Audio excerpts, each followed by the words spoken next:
All right, this is the beginning of a harp fix video, or might be an attempted harp fix video. I'm not sure, but got a package in the mail.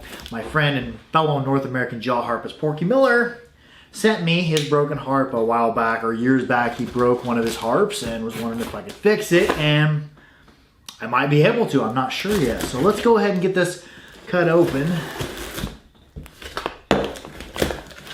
Gonna have an unboxing. I make such a mess when I unbox stuff, but that's the fun of it. Here we should have some maple syrup. Straight from, I guess he drills holes in trees or whatever, milks the tree juice out of the maple trees and boils it down, makes maple syrup. Excited to try that, but that's not a harp. So, actually, let's screw it. Let's go ahead and cut it open. Let's make a bigger mess. Can't accomplish anything in life without making a bigger mess than we started out with. So, gonna taste the tree. Oh yeah, he wasn't screwing around when he packaged this up. Guess that wouldn't be very much fun to unbox a broken harp and it be covered in maple syrup. Sweet tree nectar, all spilled. I've never tried homemade maple syrup. I just have tried whatever fake type of maple syrup they have in stores. This is straight from the source. This is turning into a maple syrup unbox. Oh, oh, that is cool. It's thick and dark. Maple syrup. Taste the tree. Well, let's keep this moving along here. There we have more packaging. Seeing what we got.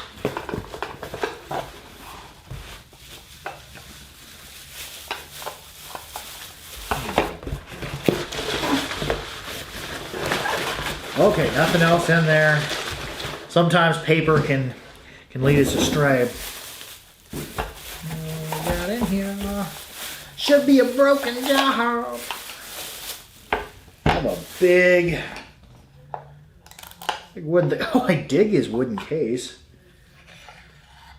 And here we have a large, I think it's a Vietnamese juice harp with a broken reed, and it's a screwed one. So I'm like, oh, I bet we can go ahead and reread this. But yeah.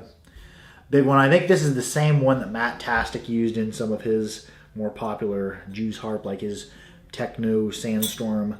But yeah, I could definitely reread this, and we're gonna follow the whole process of this. I'm gonna get as much footage of rereading this as possible, and I'm betting the spring steel I'm gonna be using will be better than this spring steel here. It's all bent up, all rusted. We'll get this harp cleaned up and hopefully playing better than it's playing now. But yeah, digging the maple syrup, always maple. And let's reread a jaw harp.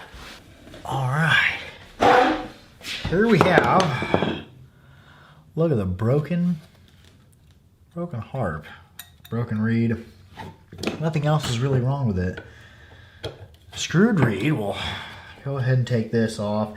Now, I've never fixed a harp before, but I think a screwed reed harp would probably be the place I want to start. Now, the screw, I don't want to lose that because it's probably some funky, very fine thread. I'll just screw it back in there for the time being, and I'll use their reed kind of as a pattern on my spring steel. This spring steel, it's not overly springy. It pretty easily holds a set. It came and it's bent, and bend it back straight. This spring steel, American, should be a higher quality. I've been having good luck with it. So we'll put this on here and we'll trace ourselves out a reed. If I can.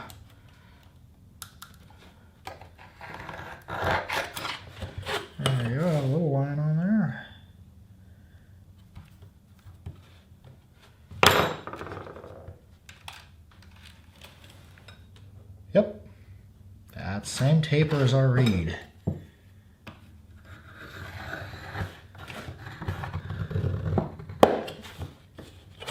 Okay, got a mark on there. Looks exactly like our reed. We're just going to be copying it in our style. This is, I think this one measured 0.022. This is 0.020 and quite a bit springier. A little bit of light here so I can see the edge of my shearing table. Get that properly aligned.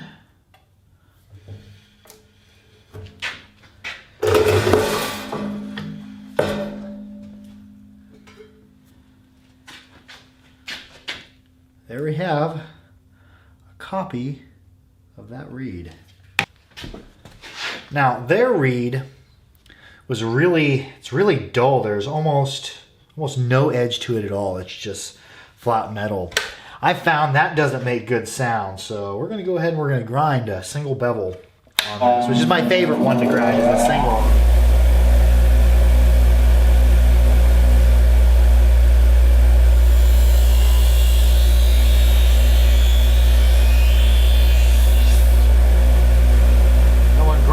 Got to be careful not to get it too hot. So I keep moderate pressure with my finger on the reed as I draw it across the grinder. Keep that even pressure. And we're almost there on this side. Even pressure as we draw across. Want to make sure to keep our angle correct as we draw across. We don't want to be wavering back and forth. We can see that's a nice knife blade edge right there. Consistency when you draw across. I'll go ahead and I'll just barely deburr the back side of it. Now most harps you get will have two bevels on it. I do a single bevel on mine, so I'm going to do this reed the same. And I'll do the same. We're going to do the other side, single bevel. If your pressure is correct, you should be able to get it in less than 10 passes.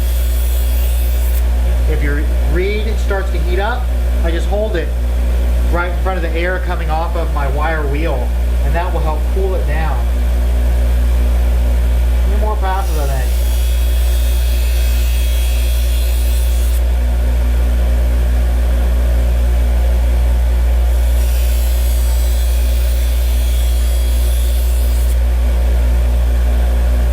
Yeah, we're almost there.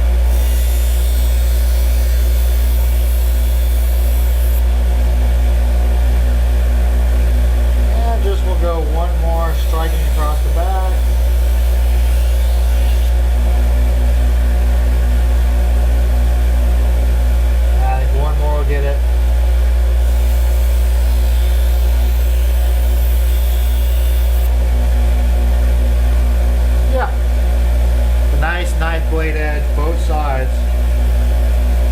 Yeah, we'll go ahead and buzz this one. That's a little dull. I don't want to go razor sharp, but I want it to be sharp. I want it to cut the air.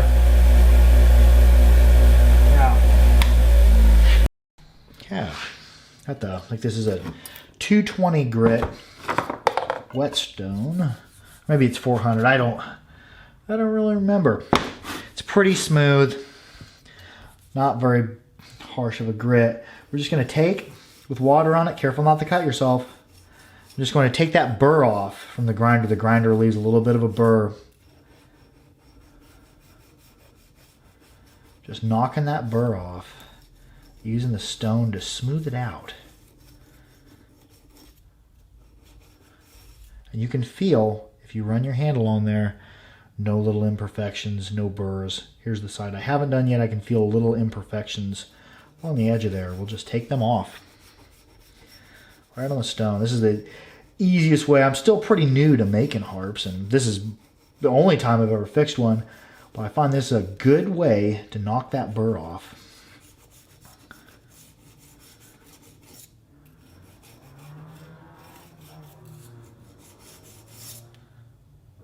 Okay, we're smooth.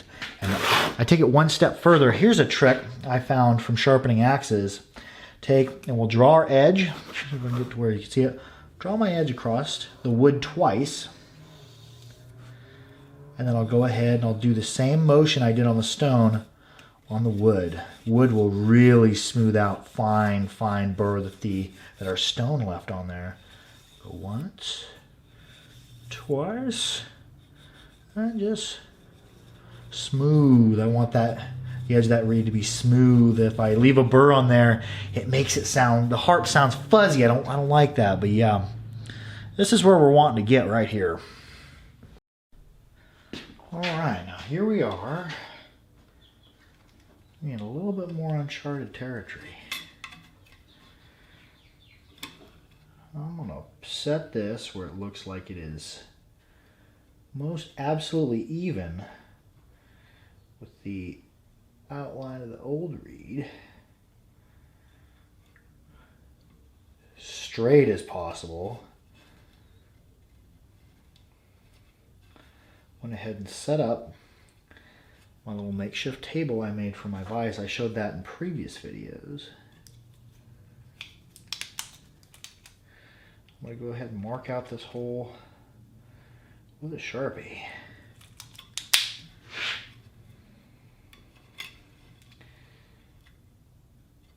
Quite dead center, but close.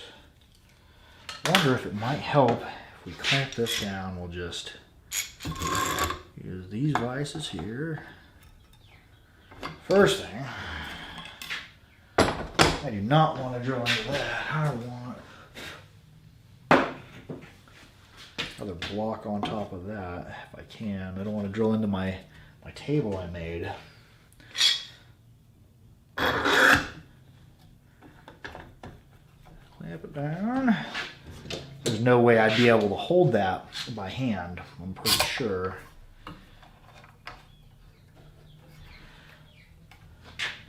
Okay, and then we have a drill bit. I had 1/8 inch, which is pretty close to the hole they have drilled. Let's see if I can do this without it walking. What I might have to do is I might have to pop a little hole, make a little dimple, which I think is what I'm going to do right now. I think if I go ahead and try and drill into this, it's going to want to walk off this hardened steel. So, take a hammer and a punch. Make ourselves a little dimple. Now I don't want to hit it too hard. I don't want to shatter this spring steel. Spring steel doesn't like hard impacts like that.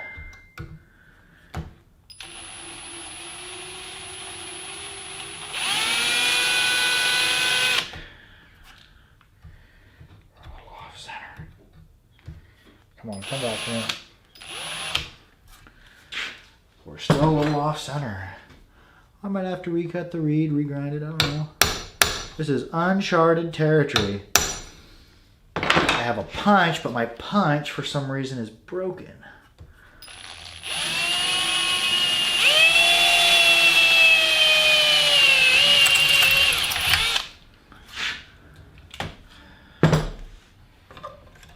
That did not go as planned. Not at all. Going to have to try that again.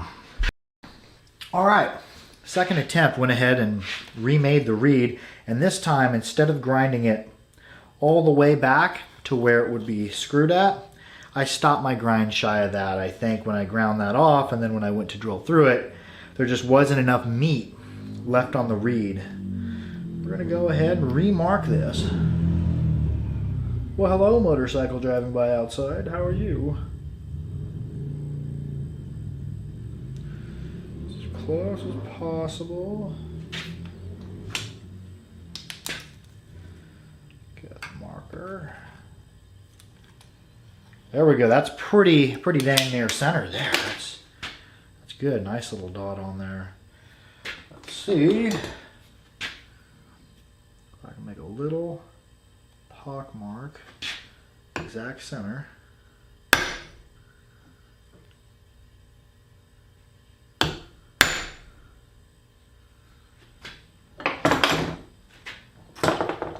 See if we have better luck drilling this now.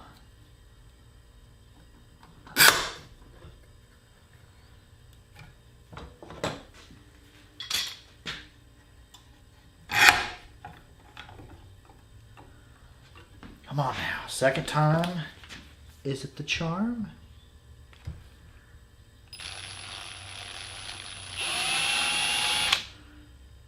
Yeah, that's centered.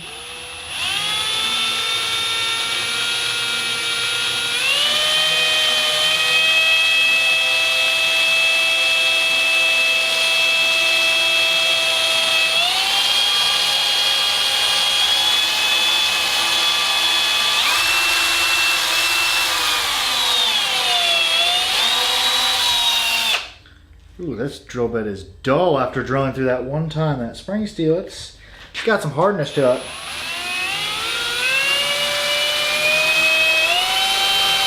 Almost there, come on. Give it a second to cool. We're a little off center. There we go. We're a little off center. Now there is a little bit of play in our reed. We'll go ahead and we'll screw this on here, see if it's gonna work.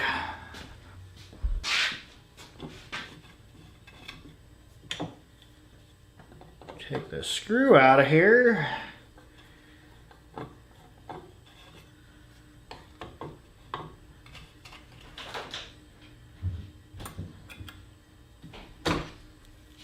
See where about we need cut off. We'll leave a little bit of meat back there.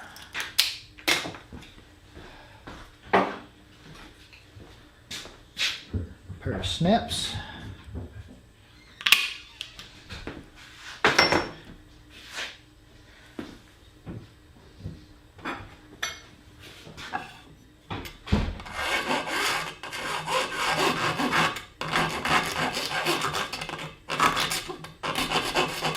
Get rid of all sharpness from where I cut off with the snips.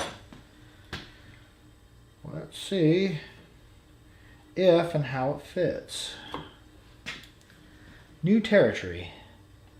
Harp repair. Always try to be growing. Doing things, getting outside of my comfort zone.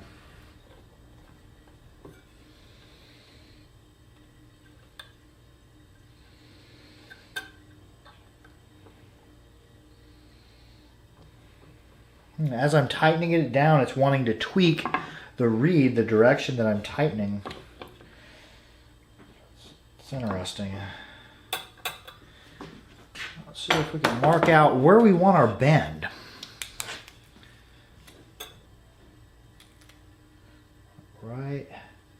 Right there at the end of the arms. And I'll probably want about 2.5 or 2.5 centimeters. So I'll clip that guy off. Make sure not to let him go flying. That's a needle point there. We don't want to run that into ourselves or have a dog step on it. Okay, let's go ahead and get set up. You might notice I got new jaws made for my vise. Originally, in the videos past, you see I made wooden ones for it. Well, that wood really started to deform. What I ended up doing is this was scrap from a local machine shop. It was 3/4 inch hard plastic, and I just sawed it off and cut and recessed some holes in there and replaced the steel jaws on my vise with plastic. And this is my first go using the plastic jaws. We'll see how they go. It seems to hold other stuff pretty good. Oh yeah, good non-marring vise jaws. After I cut that off, I want to smooth this out. I don't want to leave my reed sharp outside of the embouchures. That will cut the corner of your mouth if it hits there. So I'm wanting to dull that. And this stone here, This stone was free at a machine shop that made, I think it was compressors. This is a cylinder bore hone. Got that for free. A coarser grit and then a finer grit. I think this is a 400 and this is like 100 or 80. And these have been really come in handy. Beats the heck. These small stones beat the heck out of using a file on this or trying to do them on the bench vise. So I'm finding lots of good resources, scraps from machine shops, you know, worn out stones like this. You can get them for free. This plastic was free too. We're turning trash into tools. Why go out and buy a brand new tool and spend your money on it and use the natural resources to make that new tool when you could just manufacture it out of stuff that people are basically throwing away yourself? Save the money and not waste our natural resources. So I'm learning more about trying to make my own tools and trying not to be so wasteful. Like as human beings, we waste tons and tons of stuff. Throwing stuff away that don't need to be thrown away, buying doubles of stuff, buying stuff we can make, and for a little bit of time, like these vice jaws took me 25 to 30 minutes to make. These cylinder hones, they were free. So if you're doing projects for yourself, and this is Earth Day today when I'm shooting this, it'll probably be a week or better before I release this. I challenge you to try and find tools, try and find materials without buying them. We've already made enough stuff here on this Earth and on Earth Day.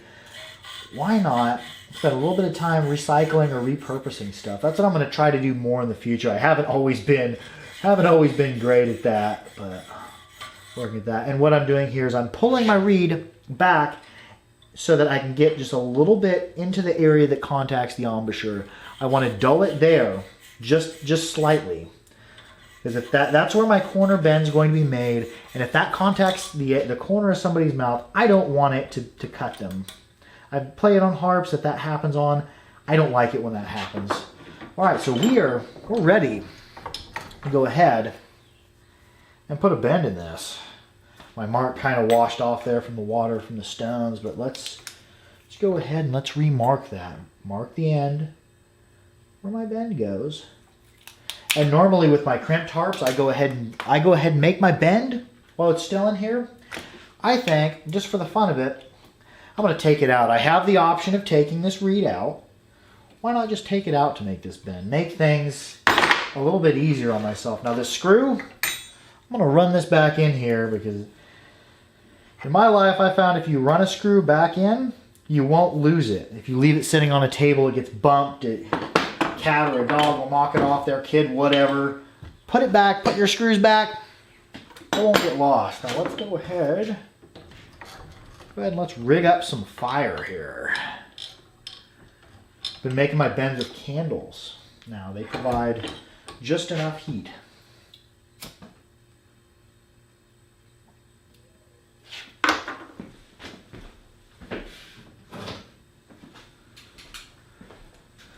I have a nice pair of needle nose. The needle nose I found that work is if the sides of them are flat. What I don't want, and these are my Klein needle nose, fantastic needle nose, but the sides of them are very, very rounded. And if I use them to bend my reed, it will oftentimes curve my reed off of center because of that. Good pair of needle nose, the sides of them are pretty well tapered flat. Doesn't have any curve to them. I just have an old pair of pliers here.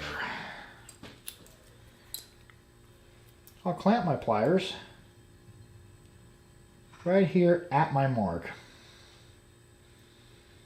Right at it. Then I'll clamp my needle nose on there just barely past it. The radius I want my bend. It's always this time when I'm trying not to shake that the shake set in. We'll go ahead and heat the area up in between the pliers and the needle nose. Slowly apply pressure, bending it. There it is. Just feel it. Don't go forcing the reed or you'll break it. Done that before. Have some water handy. We'll just dip in the water, cool it off. Because I don't want, let's move this up just a tad. See that? What I don't want to do is I don't want to overheat this reed material, or it will lose its springiness. It will become what's called annealed. Go ahead and we'll heat it back up. I'll do one more bend. I'm going to go just shy of 90 degrees. I'm using the flame and I'm channeling it right in between my two pairs of pliers. Feel the reed bend. There we go. Dip it in the water. We'll cool it back down. I went a little bit past. There we go. That's almost. I have good luck bending with pliers, and then I'll hand bend just a little bit. So that's about what I want. And I may change this after I get the jaw harp on there. I may start plucking on it and tweak it. You gotta kind of listen to the harp and feel the harp out. The harp will talk to you. Okay, we're done with that. Let's go ahead and get this reed screwed back in here.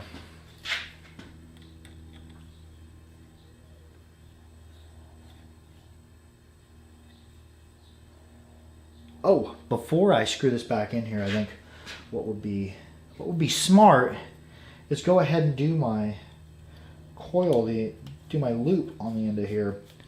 I'm thinking, do I even want a loop? Yeah, I think I do. I don't know what the original harp looked like, but we're gonna go ahead. I like loop triggers. We're gonna go ahead and loop it. And here is my new torch.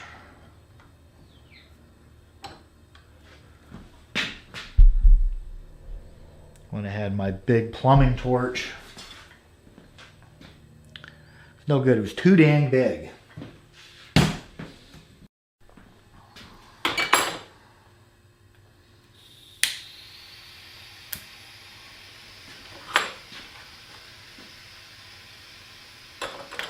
See if I have better luck.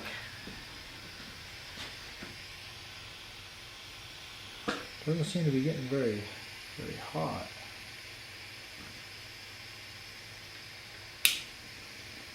There we are. So you see there's a flame.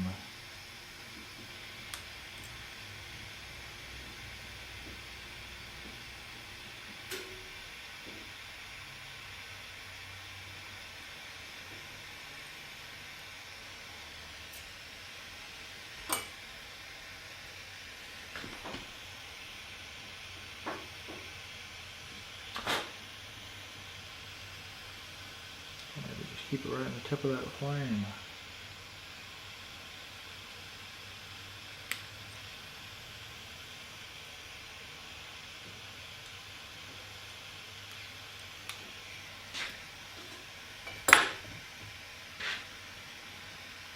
Little teeny loop. There we go. Let's see if we can. Oh, that's pretty centered up. That feels pretty good on the finger. Yeah. I'm going to leave that in for a second. I'm going to go ahead and screw this reed on here and make sure that we're perpendicular. If not, I'll heat it up and we'll adjust from there with the heat.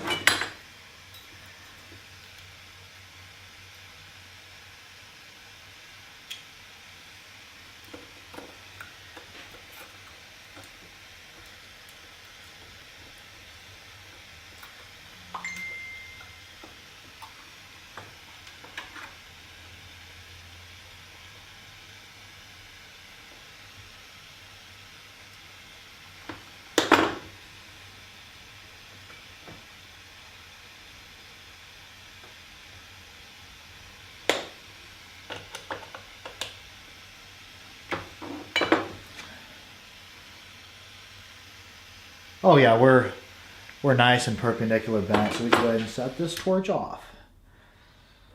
Let that cool down somewhere. Don't want to be starting no fires. Now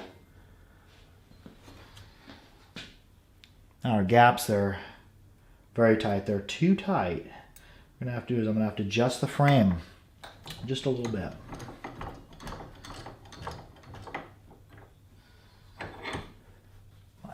Readjust this camera angle here.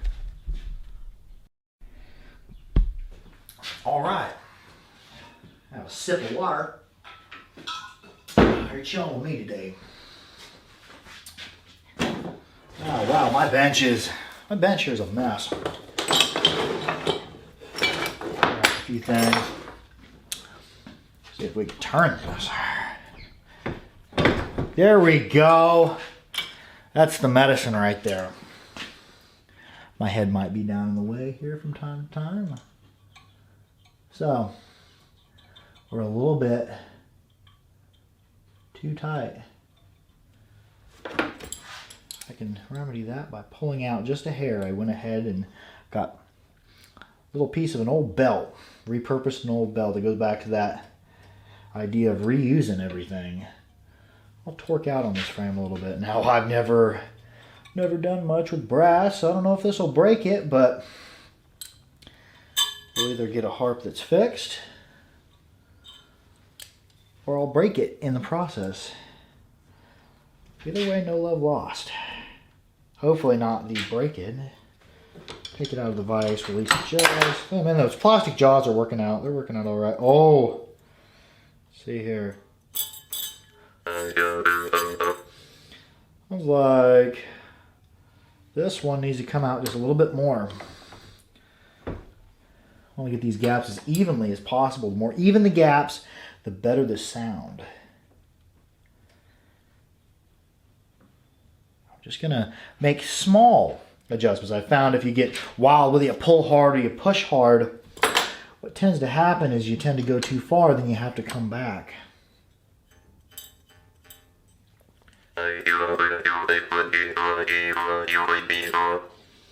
We're still experiencing, I think. Yeah, it needs to come out a little bit more. Might have to tighten that screw down a little bit. That screw is a lot trickier than a crimp. A crimp, once I crimp in, it stays. It doesn't move. That screw, as I'm tightening it down, it moves the reed a little bit.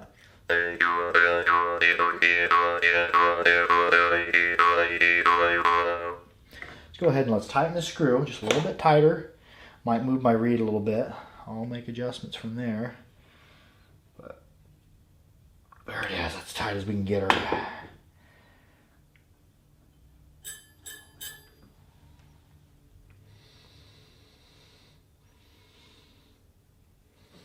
Make our adjustments and we'll be done with it.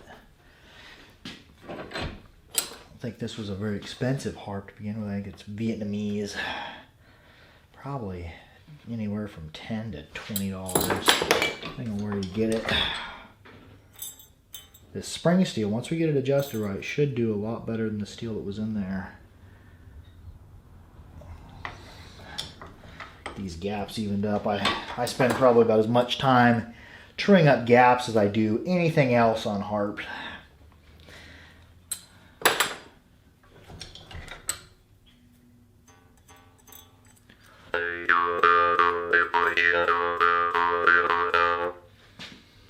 It helps if you have a little bit of white backlighting. You can, a lot of the time, see your gap a little bit better. I'm going to go out with the bottom a little bit.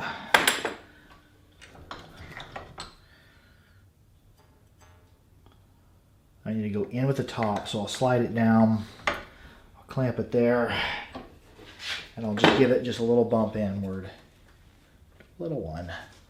We're dealing with small amounts here. And went just a little bit too far. Let's go ahead and go back. In and out, in and out, in and out. And in the future, I might come up with a better way to true these up. But for right now, where I'm at in the game, less than 2 months building harps, first harp fix, where I'm sitting. Let's see here.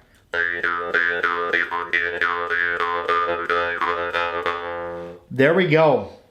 That is money. My gaps are pretty even. Let's go ahead and change angles. Well then, that wasn't too bad. I did mess a reed up halfway through, learned from it. Let's go ahead and let's give a listen to this. First, we got nice, almost perpendicular trigger. Nice little loop trigger. And then give a listen. I'm just going to go ahead and do a little bit of playing, and we're going to call it good with this video. Don't want to make something simple too complex and too long, but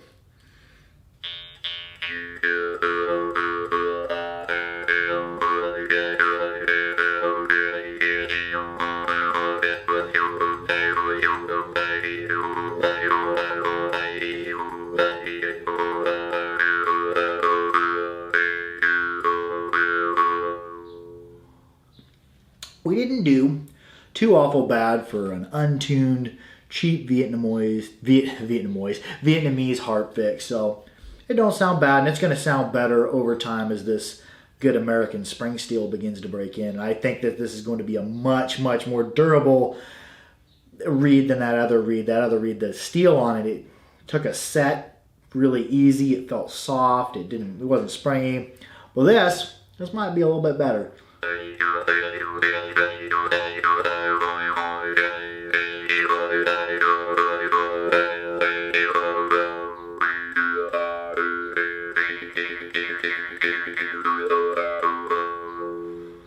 I don't think we did too bad on fixing this old cheap harp. Well, that's going to be it for today's harp fix. Be sure to like, share, and subscribe for more harpery. Harp out. Oh, P.S. Porky Miller, thanks so much for the homemade maple syrup. That stuff is good. It is amazing. And I think it was well worth the 30, maybe 45 minutes to fix this little guy here, and little to nothing on a piece of spring steel. As always, like, share, and subscribe for more harpery. Harp out.